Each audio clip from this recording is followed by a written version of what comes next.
रक्तात आईची माया दाटली, जिच्या अक्षरात संस्कृतीची शान नांदली, ती माझी मराठी, माझा अभिमान बनली, माझा अभिमान बनली. आदरणीय मुख्याध्यापक, उपमुख्याध्यापक, माननीय शिक्षक वृंद आणि माझ्या मराठी प्रेमी विद्यार्थ्यांनो, आज आपण इथे एकत्र आलो आहोत ते आपल्या अस्मितेचा, आपल्या संस्कृतीचा आणि अभिमानाचा जयघोष करण्यासाठी. मराठी भाषा गौरव दिन. 27 फेब्रुवारी हा दिवस महान साहित्यिक विष्णू वामन शिरवाडकर, ज्यांना आपण कुसुमाग्रज या नावानेही ओळखतो, त्यांचा आज जन्मदिवस. आज आपण त्यांच्या स्मरणार्थ मराठी भाषा गौरव दिवस साजरा करतो. एक भाषा दिवस एका लेखकाच्या जन्मदिवशी साजरा करतो, ही किती अभिमानास्पद गोष्ट आहे. त्याच मराठी भाषेला असलेलं योगदान किती अलौकिक आहे हे यावरूनच लक्षात येतं. एवढेच नाही तर कुसुमाग्रजांनी आपल्या लेखणीतून मराठी भाषेला सामर्थ्य, तेज आणि ओज दिले.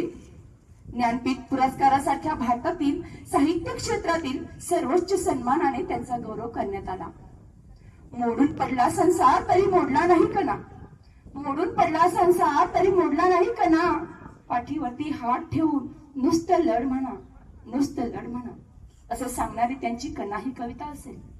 किंवा कोलंबसाच्या गर्भगीतातून अनंत आमची ध्येयासक्ती, अनंत आण आशा, किनारा तुला पामराला, किनारा तुला पामराला, असं अथांग दर्याला ठणकावून सांगण्याचा आत्मविश्वास त्यांनी दिला.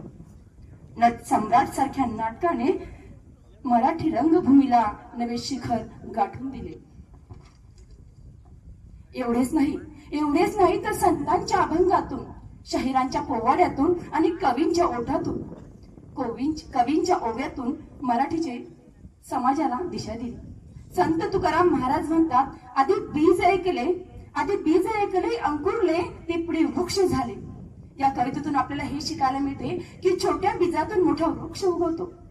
तशीच आपली ही मराठी भाषा. त्याचबरोबर वृक्षवल्ली आम्हा सोयरे वनचरे यांच्या एका ओळीने संपूर्ण निसर्गाशी नाती जोडण्याचा संदेश दिला. किती सुंदर, किती अर्थपूर्ण आहे आपली ही मराठी. हीच भाषा छत्रपती शिवाजी महाराजांच्या शौर्याची साक्षीदार आहे. स्वराज्य स्थापनेचा मंत्र याच मराठीतून घुमला. एवढेच नाही तर संत ज्ञानेश्वर यांनी भावार्थ दीपिका म्हणजे ज्ञानेश्वरी सारखा महान ग्रंथ लिहून मराठीला ज्ञानाची गंगा दिली.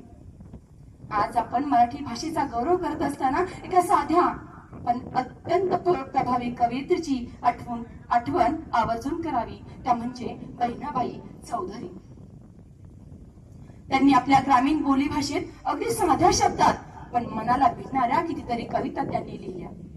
अरे संसार संसार, अरे संसार संसार, जसा तवा चुलीवर, आधी हाताला चटके तेव्हा मिळते भाकर, तेव्हा मिळते भाकर. त्याच्या या साध्या शब्दातून जीवनाचे गूढ व्यक्त होते. हीच मराठी भाषेची ताकद आहे. इतकेच नाही तर मन वढाय वढाय उभ्या पिकातल ढोर, मन वढाय वढाय उभ्या पिकातल ढोर, किती हाकलू येतो पिकावर, किती हाकलू येतो.